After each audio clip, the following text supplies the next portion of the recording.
PM किसान योजनेचा लाभ घेण्यासाठी आणखी एक संधी. नोंदणी सुरू झालेली आहे. यासाठी आवश्यक कागदपत्रे कोणकोणती लागतात हे आपण या व्हिडिओमध्ये पाहणार आहोत.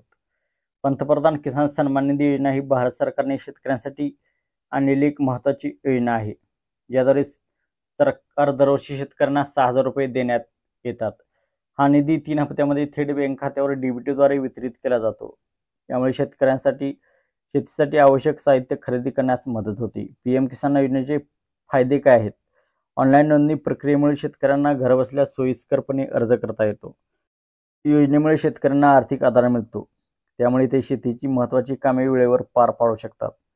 आर्थिकदृष्ट्या दुर्बल शेतकऱ्यांना या योजनेमुळे त्यांच्या दैनिक गरजा पूर्ण करण्यात येतात. तर यासाठी कोणकोणती कागदपत्रे लागतात हे आपण पाहूया. ओळखपत्र, यासाठी आधार कार्ड, जमिनीचा 7/12 उतारा, पत्त्याचा पुरावा, बँक खाते तपशील ही कागदपत्रे पीएम किसान योजनेसाठी लागतात. तर लवकरात लवकर आपण या योजनेसाठी अर्ज करू शकता. आपल्या जवळच्या CSC केंद्रात जाऊन यासाठी अर्ज करावा.